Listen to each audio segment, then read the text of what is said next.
Assalamualaikum warahmatullahi wabarakatuh.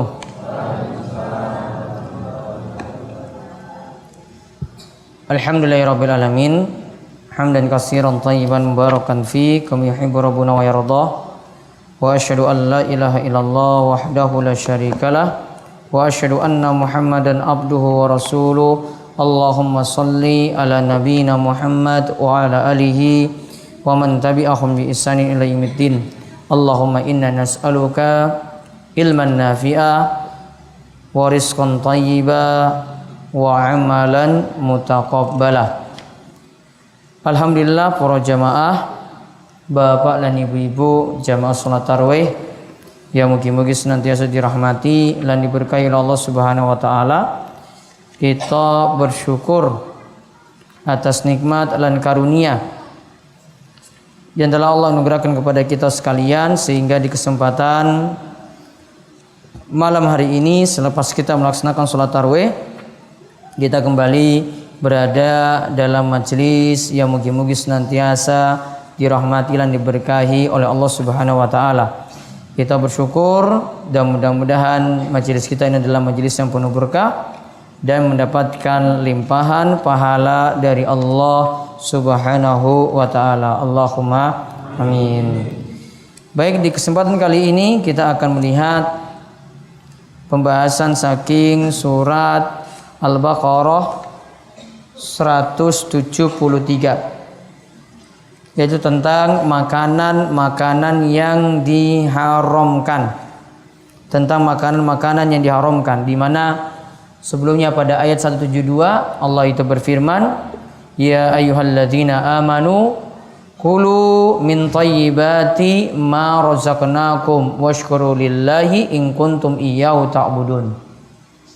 Dalam surat Al-Baqarah 172 Allah itu katakan sebelumnya, wahai orang-orang yang beriman, makanlah dari yang halal yang telah dirizkikan bagi kalian, lalu bersyukurlah kepada Allah, in kuntum iyyahu ta'budun, jika kalian itu benar-benar beribadah pada Allah Subhanahu wa taala. Maka di sini pada ayat yang pertama, Bapak Ibu sekalian, kita diperintahkan untuk makan makanan yang halal. Dan Allah Subhanahu wa taala kaitkan makanan yang halal ini dengan rasa syukur kita juga kepada Allah Subhanahu wa taala. Kulu min thayyibati ma razaqnakum washkuru lillahi. Makanlah dari yang halal dan bersyukurlah kepada Allah Subhanahu wa taala. Lalu setelahnya Allah berfirman dalam surat Al-Baqarah 173, innama harrama 'alaikumul maitata wad dama wa lahmal khinziri wa ma uhilla li ghairillahi bih wa ma uhilla li ghairillah wa man ittara ghaira bagin wala 'adin fala itsma alaihi innallaha ghafurur rahim.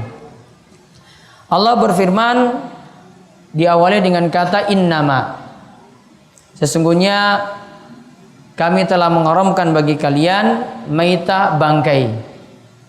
Kami haramkan bagi kalian darah. Kami haramkan bagi kalian daging babi. Dan juga diharamkan bagi kalian daging hewan yang disembelih dengan nama selain Allah. Lalu disebutkan di sini, siapa yang terpaksa namun tidak berlebihan, wala adin, dan tidak melampaui batas, fala isma alaihi, maka tidak ada dosa untuknya. Innallaha ghafurur rahim, Allah itu Maha Pengampun lagi Maha Penyayang. Para jamaah sekalian, ada beberapa hal yang bisa kita simpulkan dari dua ayat tadi, ayat 172 sampai 173. Yang pertama, kita diperintahkan untuk mencari makanan yang halal. Jadi berusaha makanan yang masuk dalam perut itu adalah makanan yang halal. Bisa jadi bentuknya makanan yang kita masukkan itu makanan halal, atau bisa jadi bentuknya dari pekerjaan yang halal. Jadi berusaha kalau jadi seorang suami mencari pekerjaan yang halal agar bisa memberi nafkah kepada istri dan anak-anaknya juga dari makanan yang halal. Kemudian hadis ini juga menunjukkan segala sesuatu yang Allah Subhanahu wa taala berikan kepada kita berupa rizki wajib kita syukuri. Apa saja rizki yang telah Allah Subhanahu wa taala berikan kepada kita wajib kita syukuri. Karena tadi dikalikan makanlah dari yang halal kemudian bersyukurlah. Berarti apa saja yang Allah berikan kepada kita dari rizki-rizki yang halal hendaklah kita mensyukurinya dengan sebaik-baiknya. Kemudian yang ketiga, syukur itu kata para ulama kalau memenuhi 3 rukun. Jenengan dikatakan orang yang bersyukur itu kalau memenuhi 3 rukun.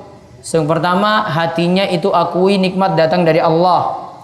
Yang kedua, lisan juga mengucapkan syukur pada Allah, mengucapkan alhamdulillah. Kemudian jawarih, anggota badan juga bersyukur dengan memanfaatkan nikmat-nikmat yang ada untuk ibadah, untuk ketaatan, dan nikmat-nikmat yang ada tidak boleh digunakan untuk maksiat. Kemudian yang keempat, syukur yang benar itu kalau diwujudkan dalam bentuk ibadah. Syukur yang benar itu kalau diwujudkan dalam bentuk ibadah. Maka kalau kita tidak beribadah pada Allah, walaupun kita punya harta yang melimpah, walaupun diberikan kesehatan, walaupun diberikan umur panjang, maka kalau tidak ada ibadah, berarti kita tidak termasuk orang yang bersyukur. Mau syukur yang tenanan itu kalau kita itu bersyukur dengan ibadah pada Allah Subhanahu wa taala. Kemudian yang kelima, di sini disebutkan ada hal-hal yang Allah Subhanahu wa taala haramkan. Yang pertama yang diharamkan itu adalah bangkai. Bangkai itu segala sesuatu yang disembelih, segala sesuatu yang mati dalam keadaan tidak disembelih. Jadi mati begitu saja dan tidak lewat penyembelihan yang sah. Atau orang yang menyembelih itu orang yang bermasalah. Karena yang dihalalkan untuk menyembelih hewan itu cuma tiang muslim atau ahli kitab. Sedangkan orang yang meninggalkan sholat, Bapak Ibu perhatikan, orang yang meninggalkan sholat itu dagingnya tidak halal. Orang yang meninggalkan sholat itu dagingnya tidak halal. Maka tolong cek, periksa baik-baik karena ini penting. Kita masukkan dalam perut kita itu makanan yang halal. Walaupun jenengan dapat harga murah, daging ayam harga murah, daging kambing itu harga murah, daging sapi itu harga murah, namun yang menyembelih atau itu asalnya dari orang yang tidak sholat, maka sama saja jenengan makan makanan yang haram. Karena sembelihan dari orang yang tidak sholat, ya itu makanan yang haram. Jenengan tidak perlu pandang itu orang sugih apa enggak, yang jual dia steril atau tidak, bersih atau tidak. Pokoknya yang jual itu sudah tanda-tanda dia menyembelih dan dia itu enggak sholat, jenengan enggak boleh beli. Itu makanan yang haram. Karena dipersyaratkan makanan yang boleh dimakan untuk daging itu cuma dari orang-orang yang muslim saja yang menyembelih. Orang yang tidak sholat itu bukanlah muslim, maka dagingnya tidaklah halal. Walaupun di perut kita itu rasa cocok, walaupun perut itu rasa enak, ya bukan standarnya itu, namun standarnya adalah itu halal ataukah tidak. Kemudian yang diharamkan lagi darah. Kadang ada yang biasanya mengumpulkan darah hasil sembelian ayam atau hasil sembelian kambing atau sapi, kemudian jadikan apa? Dijadikan makanan atau yang lainnya, pokoknya itu makanan yang haram. Jadi kan mau tambah dengan bumbu-bumbu yang enak, yang namanya darah tadi Allah Subhanahu wa taala itu haramkan untuk dimakan bentuknya apapun, kecuali kalau itu terbawa oleh daging. Dagingnya ketika disembelih ada sisa-sisa darah, maka itu darah yang dimaafkan. Kemudian yang ketiga, walhamul khinzir, daging babi. Namun ini bukan hanya dagingnya, seluruh anggota tubuh babi itu haram untuk dimakan, haram untuk dikonsumsi. Maka tidak boleh dimakan sama sekali. Kemudian yang keempat, hewan yang disembelih kepada selain Allah Subhanahu wa taala walaupun nantinya dia menyebut nama Allah. Atau ada hewan yang disembelih dia disembelih pakai bismillah namun dijadikan tumbang, dijadikan sedekahan untuk dilarung di laut, maka ini juga jadi hewan yang haram untuk dimakan.